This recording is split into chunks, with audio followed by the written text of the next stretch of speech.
And welcome back, everyone. It's another installment of How Strong Can We Make the Kids of Naruto? Can we make the strongest kids in Naruto? Let's find out. I'm thinking right now maybe we'll do this every Monday. They're relatively easy videos to do. I'm not overly swamped on Monday with videos to do. I mean, next week is going to actually be the week of what it. We're going to be halfway through April by the end of this week. Jesus. But yeah. It's going to be the week of what if because April ends on a odd day this month.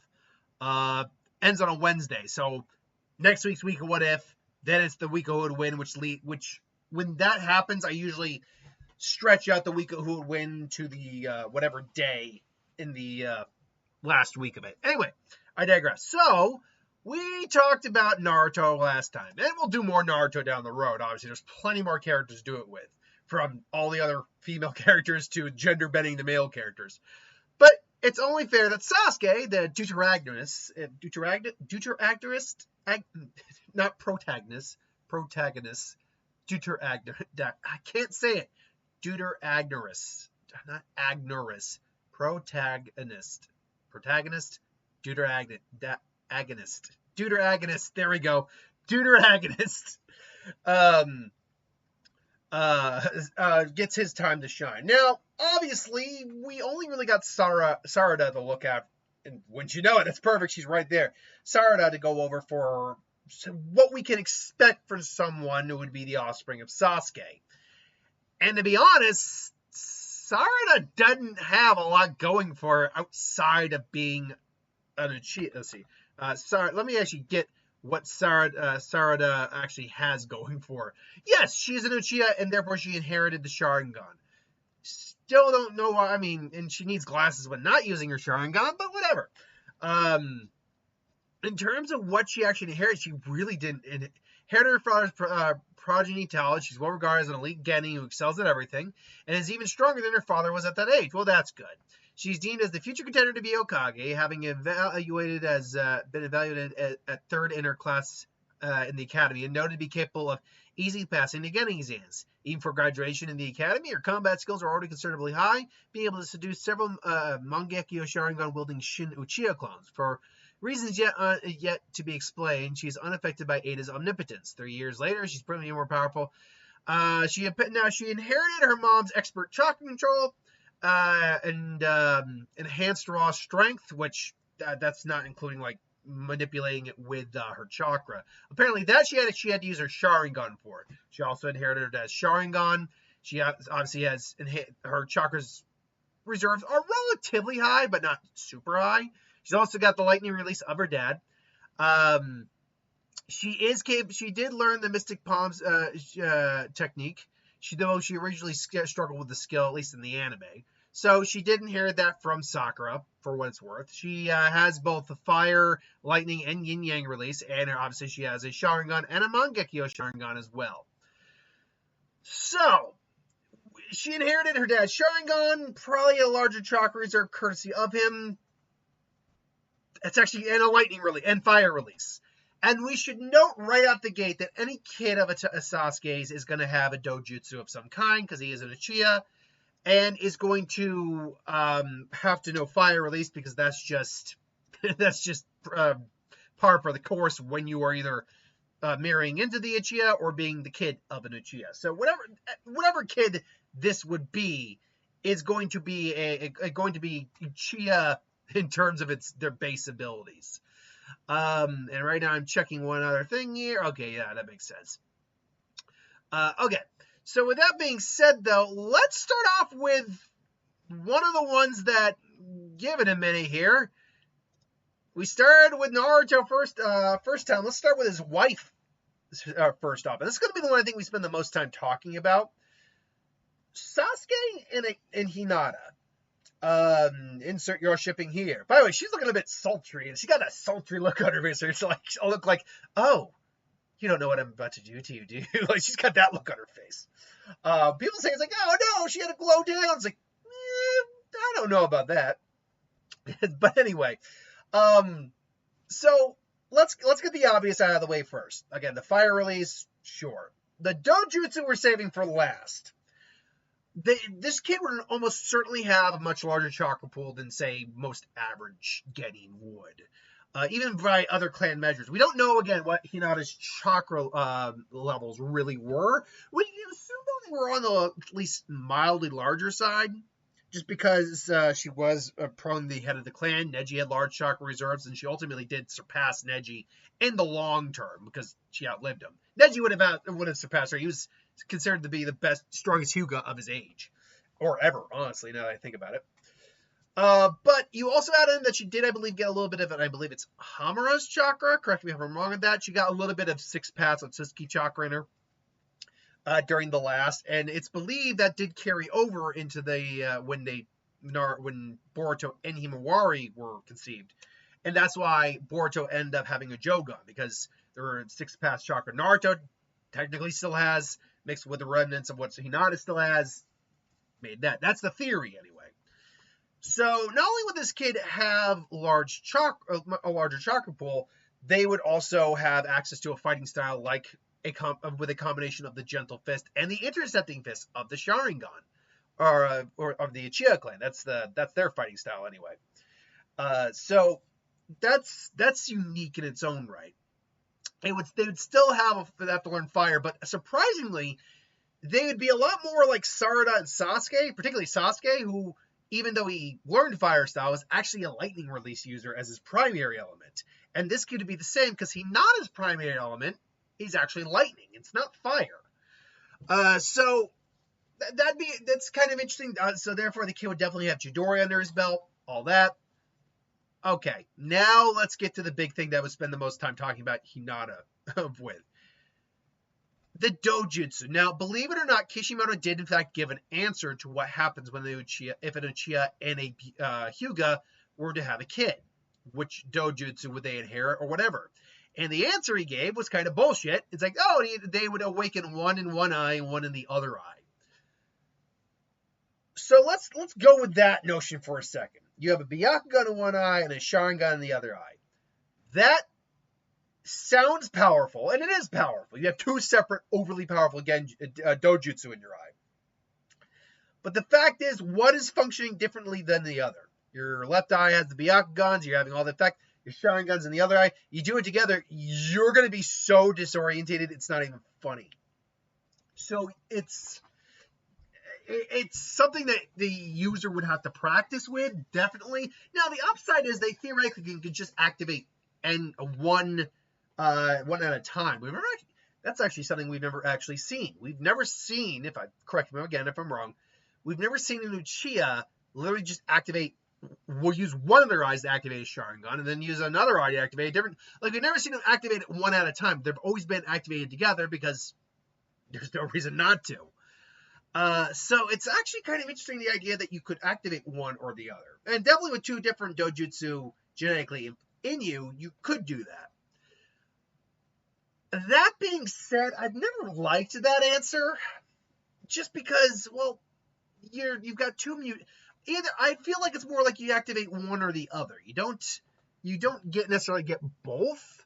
Or if you did, because the way genetics works is eventually, mutations occur, bloodlines get crossed enough that, evolution takes place, and therefore something new comes out of it.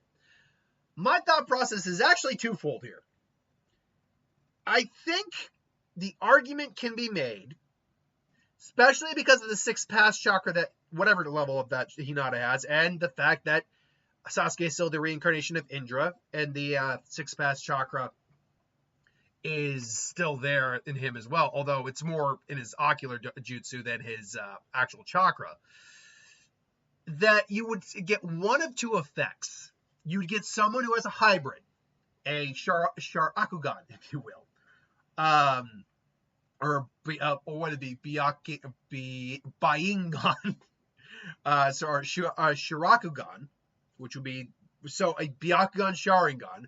So the pale white, or whatever the color would be, Hinata's is actually lavender, with the Tomai of the Sharingan in there. And maybe the Sharingan activated, maybe gives it more like a purple hue or a pink hue or something like that. And so you would have all the effects of both dojutsu combined into one. Or, and hear me out on this one, you might get like something completely different. You might see, oddly enough, you might see the Jogon, or you might get a weird version of a Rinnegan, because you are mixing two different versions of Six Paths Chakra together again. And again, this is going on the idea that she still has those remnants, and that's why the Jogon came into existence. The idea is not dumb. It's actually, there's logic to it. So there's that idea. Or you get a weird, weaker version of the Tetsaigon. Because that would be her chakra, which would have been the Hamura side of things. I believe it's Hamura is the name, right? From that Toneri, it's basically Toneri's side, which would have had the Tetsaigon, that side of the family, mixing in with the Hageromo side of it. Tetsaigon, a weird version of it, a weird version of the Rinnegan. I think those are options as well that could happen. Personally, I think I just like the idea of the Sharingan and the Byakugan merging into one single dojutsu. I like that idea the most. But I don't think there's any technical wrong answer, just the way it's kind of designed. So anyway, let's move on. So let's actually go into a more boring one now. Let's go into, and there we go. Oh, that didn't go as planned. No, I messed this up. You. Oh God. I have to tell you what, I'm going to actually just make this a little, there we go. Give her a bit more room there. This image isn't as good as the Naruto image I was using. Tenten and Sasuke. Now this one, honestly, along with Ino coming up, is probably one of the more boring answers. Again, reiterating what I said in the previous video, Tenten has a very large chakra pool, so this kid would have a large chakra pool. This kid also, being a weapons expert, because his mom is a weapons expert, and probably have a good usage of seals. Now, with that being said, really all you would be looking at is Sasuke when he fought Itachi, when he had the seals on him, on his wrist, and when he fought Momoshiki, when he had that scroll, just threw all those weapons at him. That's the kind of kid and fighter you'd have here. Maybe you'd see, like, channeling elemental chakra into weapons. That's not unreasonable to think you could see that. But really, this kid would be strong enough, but nowhere near as strong as some of the other options on this list. Speaking of which, Ino-chan. Ino is another one where there's actually not a lot you can bring to the table with Ino. But that doesn't mean it's complete. There's more you can do with this than Tenten. Again, reasonable chakra pool, again, from a clan, so she's probably got a decent amount of chakra. This kid would probably be a damn good sensor, though, because she is an expert sensor. So this kid, along with a Sharingan and sensor capabilities, ooh, that'd be a dangerous combo right there. You're basically locking onto your target no matter what. But then you have the mind transfer stuff, the mind control, the mind destruction jutsu abilities. And I was wondering, like, is there any, the kid has a Sharingan, but that's not really all that impressive. Just like, Sharingan, this, well, what does that do? But remember that jutsu can be cast with the Sharingan without hand signs. Usually it's Genjutsu, but once you get to, like, say, Mangekyo, you can literally cast Ninjutsu as well. Like, Amaterasu is a Ninjutsu. Kamui is a Ninjutsu. I'm saying Nin. That's not an accurate way to pronounce that. It wasn't intended to go that route, but Ninjutsu. And Susanoo is a ninjutsu. So the idea occurred to me, what if you had a kid who actually could cast mind transfer jutsu or any of the Yamanaka ability jutsus with just their Sharingan? That's a frightening concept for a ninja. Because knowing that, and again, it'd probably be a blonde Uchiha too. Well, or maybe you could have like the edgy looking Uchiha with like black streaks and mostly blonde, but black streaks of their dad. Point being, let's just say this is all versions of Sarada here. This version of Sarada could literally just mind destruction someone with their eyes. That is horrifying to think about and kind of badass. Not even kind of, and extremely badass. Like, just walking around just like, like, imagine a psychopath at this ability. Hi, kill your friend. Like, it's legit mind control with just your eyes. That's frightening as hell and very badass. So Yeah, that idea came to mind. That is a very frightening idea, definitely. Now, then we move on to one of our more reasonable days. Tamari. Who doesn't love Tamari? Tamari to go. Tamari is one of the best girls. Hinata, Tamari. Honestly, they are probably, and May, as a guy in his 30s now, May is Bay. May is Bay. Because let me put it this way: shut up or her saying "shut up or kill me," or I'll sing her saying "shut up or I'll kill you." To me, it'd be like, girl, don't threaten me with a good time. It's like, no, that's a unique way of asking someone out. And so, what? We going out or not? Well, if you want to get married, I gotta make sure we're compatible, baby. So let me take you out to dinner, drink. What? May is Bay. I'll die on that hill. But yeah, Tamari, one of the best girls too. Let's be honest. This would be another unique case where Tamari is bringing wind release to the table. So this kid's probably having both a combination of fire and wind. Maybe also having lightning, but more than likely the wind is overriding the lightning here. So you add the fact this kid maybe has a variation on their mom's fan, and you had fire with wind, you get basically a burning just maelstrom of flames, which is impressive. And maybe they just like have a fire style fireball, just a flame, and then collaboration art. I don't know what. See, it's not a collaboration if you're alone. So what would you call that? Fire style fireball, or just fire style? Then just. I guess it would just be a fire style technique then. Just flames of hell. I mean, or goblins hell. Oh, that because goblins in Japanese lore have often been described as using fans. So goblins hell fan. That's a good jutsu name. So right out of the gate, this kid would be a horrifyingly powerful fire/wind release user. But the advantage, and then you had a Sharingan with the mom's keen intellect. Because Sasuke is not Shikamaru level smart, but Sasuke is certainly a lot more